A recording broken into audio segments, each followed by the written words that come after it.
Saya nak, tuan-tuan, apabila kita sebut tentang negara Islam, saya tak berpihak pada sesiapa, tapi sebut tentang negara Islam, orang selalu apabila sebut negara Islam ni, orang bukan Islam, dia akan faham yang dikatakan negara Islam, mereka akan dipaksa tudung, kalau tak tudung akan disebat, akan ada tengok berjalan kat tepi jalan, tengok ada tangan gantung baru kena potong.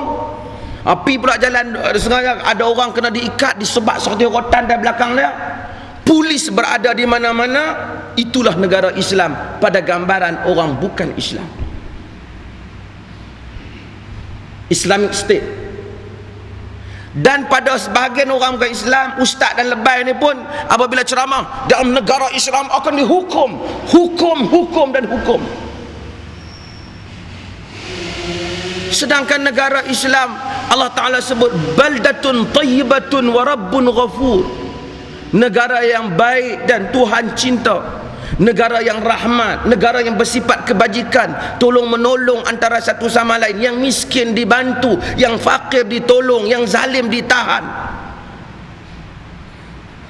kebajikan rakyat dijaga. Kata Sayyidina Umar, jika seekor kambing tersesat jalannya di Baghdad, bimbang Umar ditanya oleh Allah, mengapa engkau tidak membaiki jalannya?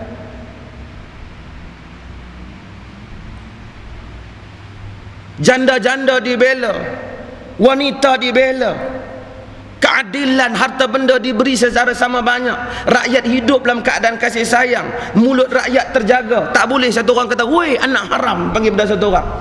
Kalau orang tu kata kita anak haram, kita akan dakwa dia di mahkamah, hang tuduh ibu aku melakukan zina, 80 rotan nak bagi kita belakang.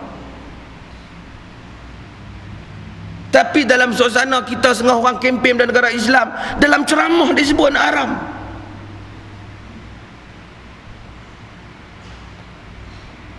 Kalau anda nak menegakkan perundangan Islam, anda tak boleh sebut tu. Anda menuduh ibunya melakukan zina, sedangkan anda tidak mempunyai 4 orang saksi.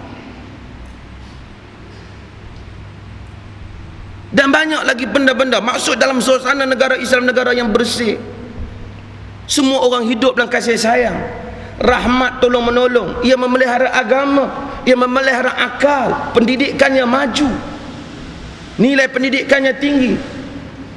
Dia mengharamkan benda-benda yang mengganggu akal. Ia memelihara maruah, manusia hidup dan harga moral dan harga nilai diri yang tinggi. Itu yang difokuskan. Masalah hukuman dan undang-undang tu persoalan kecil daripada juzuk kenegaraan yang besar. Tapi kita bila cakap sentiasa nak kemukakan hukum, memang orang takut. Cuba kata apa yang dikatakan negara Islam, negara yang rahmat, semua orang tolong menolong antara satu sama lain, rakyatnya bersifat kasih sayang, kebajikan diberi untuk semua, yang fakir dibantu, zakatnya diedarkan, wang negara diberikan kepada semua pihak yang ditindas. Oh, itu negara kita sebut yang itu. Tapi apa negara Islam? Kita akan memotong tangan-tangan. Memang orang takut. Memang orang takut. Jadi apabila orang buat kebajikan, orang bagi bantuan, orang tolong menolong, orang kata itu bukan Islam lagi. Islam macam mana? Kalau ada orang kena sebat 80 rotan, 100 rotan, itu baru Islam. No. Islam kalau boleh dia merintah, dia tak mau bagi ada orang kena sebat. Kalau tak ada orang kena sebat, baru Islam. Tanda manusia tak melakukan kesalahan.